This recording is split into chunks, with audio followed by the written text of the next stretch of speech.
আমেরিকার সম্ভাব্য স্থল অভিযানের সংখ্যা ইরান সেনাবাহিনীতে সর্বোচ্চ স্তরের সতর্কতা, যুদ্ধের ময়দান বদলালে কৌশল বদলাবে, হুঁশিয়ারি তেহরানের। ইরানের কাছে উত্তর কোরিয়ার মতো পারমাণবিক অস্ত্র থাকলে বিশ্বের মানচিত্র বদলে যেত, সাবেক মার্কিন পররাষ্ট্রমন্ত্রী মাইক পম্পেওর বিস্ফোরক দাবি। এরপর জানাবো সর্বোচ্চ নেতা খামেনির সাথে সরাসরি যোগাযোগ করা কঠিন হয়ে পড়েছে, অবশেষে গুঞ্জন নিয়ে মুখ খুললেন ইরানি প্রেসিডেন্ট মাসুদ পেজেশকিয়ান। আরো জানাবো লেবানন চুক্তিকে তোয়াক্কা না করে নেতানিয়াহুর নতুন হুমকি, ফাঁদে পড়ে 2 ইসরায়েলি সেনা নিহতের পর বৈরুতে ফের বিমান হামলা। সর্বশেষ জানাবো ইরান যুদ্ধ মিসাইল সংকটে আমেরিকা, ট্রাম্প এবং পেন্টাগন প্রধানের তীব্র বাকবিতণ্ডা, পেন্টাগনের জরুরি বৈঠক। দর্শক শুনছিলেন সংবাদ শিরোনামের পর বিস্তারিত।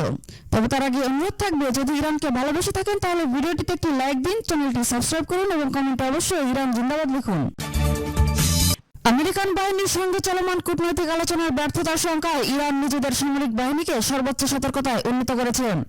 দেশটির সামরিক বাহিনীর মুখপাত্র ব্রিগেডিয়ার জেনারেল মোহাম্মদ আকরামিয়ানিয়া জানান, কেবল আকাশপথের বিমান হামলায় নয়, আমেরিকান বাহিনী স্থল অভিযানে চালাতে পারে এমন শঙ্কা থেকে প্রতিটি সামরিক ইউনিটকে আধুনিক অস্ত্রশস্ত্রে সজ্জিত করা হয়েছে।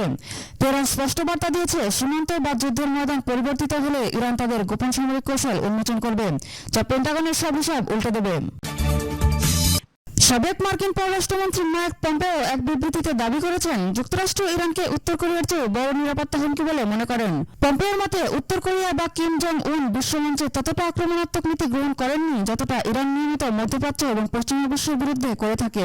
ওয়াশিংটনের মূল আতঙ্ক হল, ইরানের পারমাণবিক কর্মসূচি যদি চূড়ান্ত পর্যায়ে পৌঁছে উত্তর কোরিয়ার স্তরে চলে যায়, তবে মধ্যপ্রাচ্য সহ বিশ্ব রাজনীতির কৌশলগত চিত্র ও মানচিত্র স্থায়ীভাবে পরিবর্তিত হয়ে যাবে। মার্কিন এবং ইসরায়েলি হামলায় আহত হওয়ার পর থেকে ইরানের সর্বোচ্চ ধর্মীয় নেতা আয়াতুল্লাহ আলী খামেনি দীর্ঘদিন জনসমক্ষে না আসায় নানা জল্পনা কল্পনা তৈরি হয়েছে।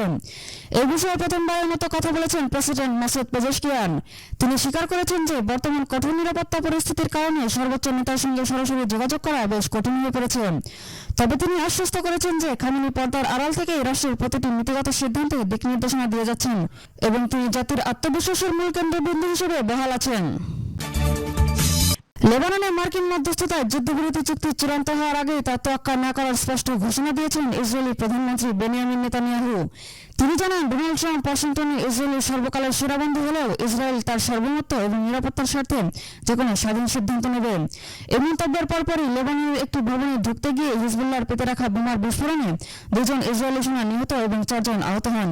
এর জবাবে সীমান্ত জুড়ে নতুন করে তীব্র হামলা চালিয়েছে ইসরায়েলি বিমান বাহিনী। ইরানের বিরুদ্ধে দীর্ঘমেয়াদী সামরিক পদক্ষেপ চালাতে গিয়ে মার্কিন সামরিক বাহিনীতে লং রেঞ্জ মিসাইলের চরম সংকট দেখা দিয়েছে। পেন্টাগন থেকে তথ্য ফাঁসের পর খুদ্দ মার্কিন প্রেসিডেন্ট ডোনাল্ড ট্রাম্প প্রতিরক্ষামন্ত্রী পিট হেক্সিদের কাছে এর কঠোর ব্যাখ্যা দাবি করেন। একদিকে হোয়াইট হাউস দাবি করছে আমেরিকার অস্ত্রের কোনো অভাব নেই, অন্যদিকে পেন্টাগনের ভেতরের জরুরি বৈঠক এই দাবির অসারতা প্রমাণ করছেন। ওয়াশিংটন যুদ্ধের প্রকৃত তথ্য ধামাচাপা দেওয়ার চেষ্টা করলেও মিসাইল ফিরে যাওয়ার বিষয়টি এখন আন্তর্জাতিক অঙ্গনে স্পষ্ট।